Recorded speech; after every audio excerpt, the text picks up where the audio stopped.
welcome to Elizabeth's Craft Room. Today I'm going to make a card that I'm teaching at class this month, and it was also my convention swap this year.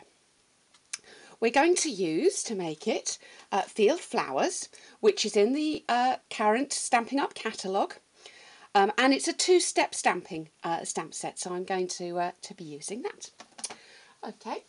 So for this, we need our base card. This is half a piece of A4, scored at 10.5 centimetres. If you're working in an imperial, this would be your standard card size.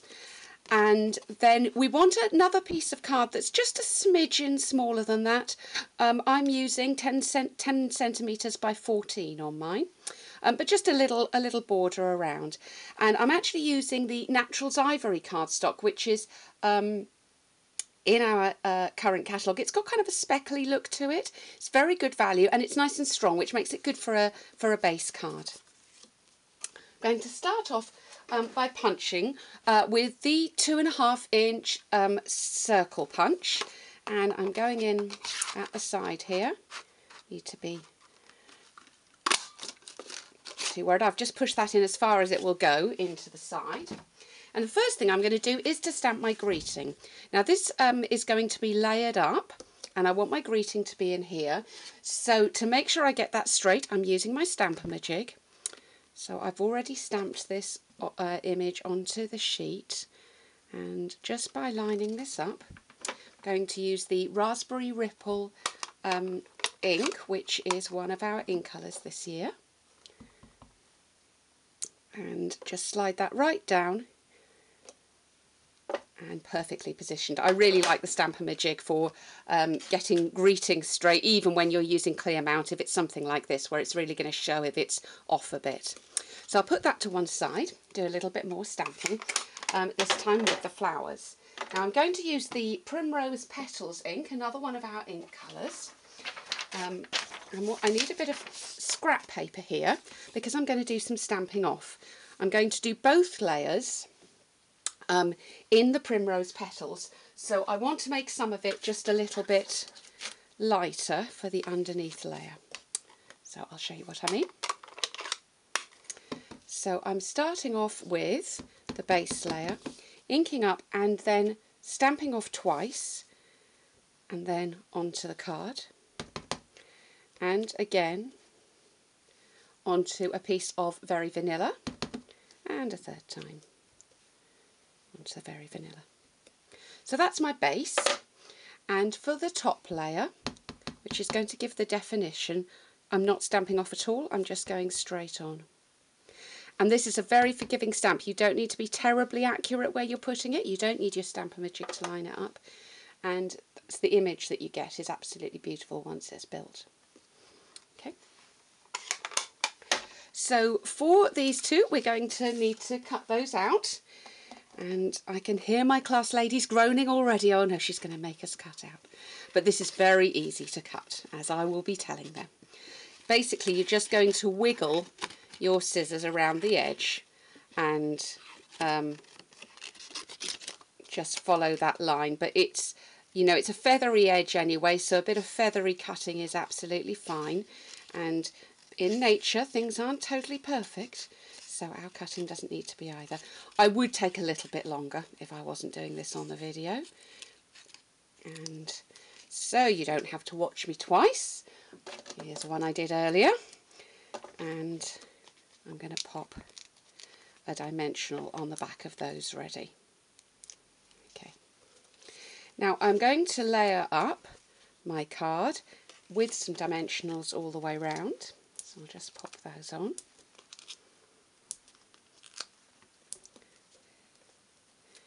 You could put another couple in the middle if you wanted to, but that should hold it just fine. So I'm going to line that up, and then I'm going to put the flowers on so that they lay over where I've got the circle cut out. There we go. Now I want some greenery on this card because I think it needs it. And for that I'm going to use the bird punch, and I'm going to use both the long leaf and the wing to make some shorter leaves. So for the long leaf I use strips, which is the most economical way to cut those out if you don't want the whole image. So I've got a couple of strips. I'm going to get that long leaf. And then I'm going to go back in and take 3 little wing shapes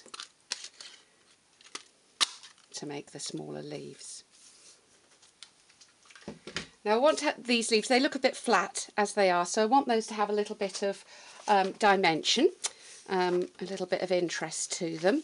So I'm going to take the same coloured ink. Now this paper is Wild Wasabi, and I'm also using the Wild Wasabi ink and a dauber, and I'm just going to add a little bit of colour.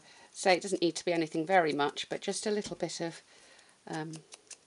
shading on the leaves. And with these little ones, really the easiest way is just to go straight in direct with your dauber.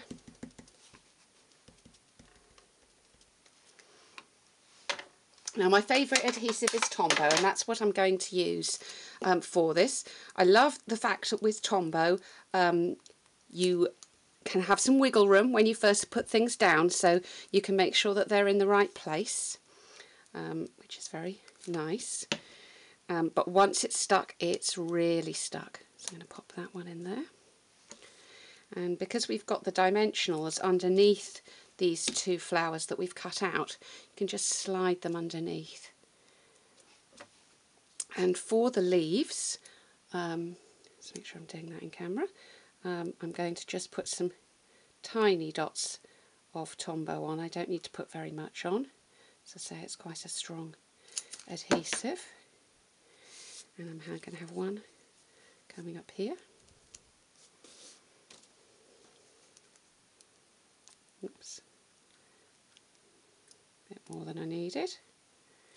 And then one coming out from the bottom.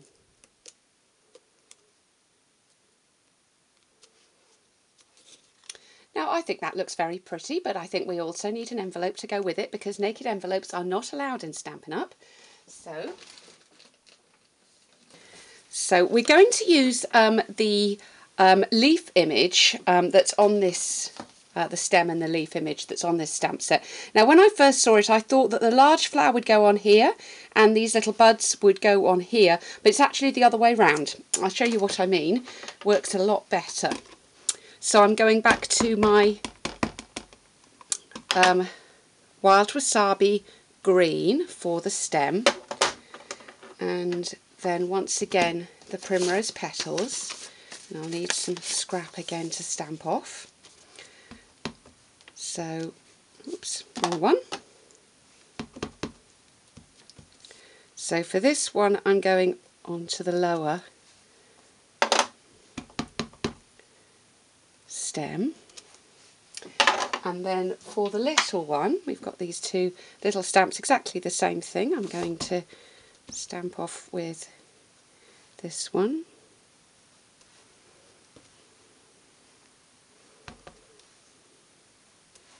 and then just pop that on there. And there you go. As you can see, beautiful card and envelope combination. I hope you've liked today's project, and I'll be back soon with more.